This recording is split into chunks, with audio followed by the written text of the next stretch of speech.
Margaret Marshall, healthy living author and consultant, and a regular contributor to Push Pause, answers viewers' questions through social media in response to her segments on the show. So many of you have been sending me questions in response to the segments that I do for Push Pause. So we're going to be answering your questions. One of the questions that I recently got, and it's great for this time of year, is, Margaret, there's so much candy everywhere at my job this time of year. It's on desks, in mailboxes, and even on the copier. What can I do to avoid the sugar pitfall? Gail, I have to tell you, candy is all over, and it's all over year round. And as I said in some of the other segments that I've done for Push Pause, whether it was a sugar segment or the segment we just did on diabetes, type 1 and type 2, once you start eating the candy, you want more candy. But what I can tell you, if you can stay away from the sugar and the candy, the cravings for that particular item are not so severe. It's amazing how they don't call to you when you're not eating them. People bring candy into the offices, or you'll walk into your local bank and there'll be a bowl of candy on the teller stand. And if you constantly give into it and keep eating it, you will suffer.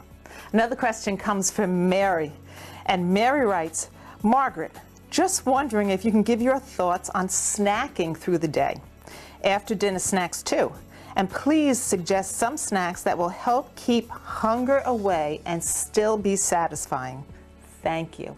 Mary, I think that's a really great question. And I have to tell you, when it comes to health and it comes to weight loss, snacking is vital. But the way you snack is important.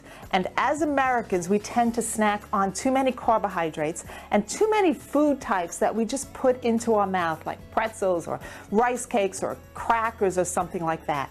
Those types of food do not satisfy you.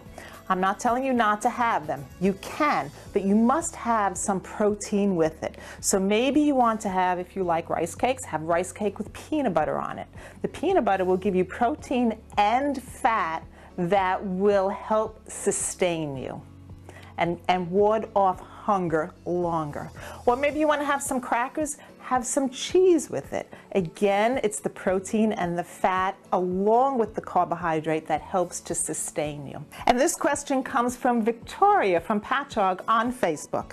And she writes, Margaret, I have found that I make poor decisions on what to eat when I am the busiest, as I'm sure a lot of people do. When my schedule gets crazy, it seems difficult to choose the right meal.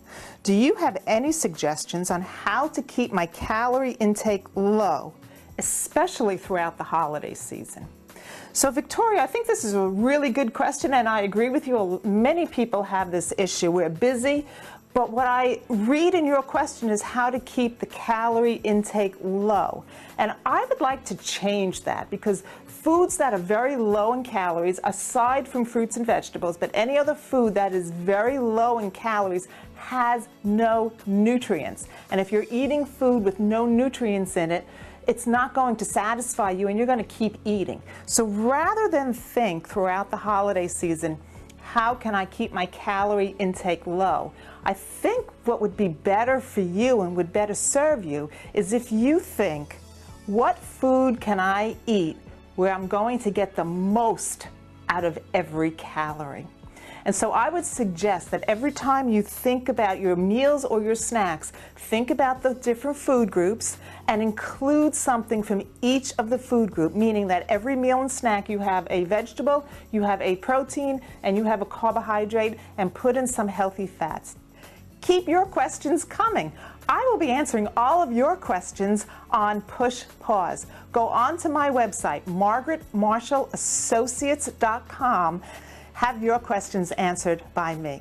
This is Margaret Marshall, the Healthy Living Expert, reminding you to live healthy today in your thinking, in your body, and in your actions.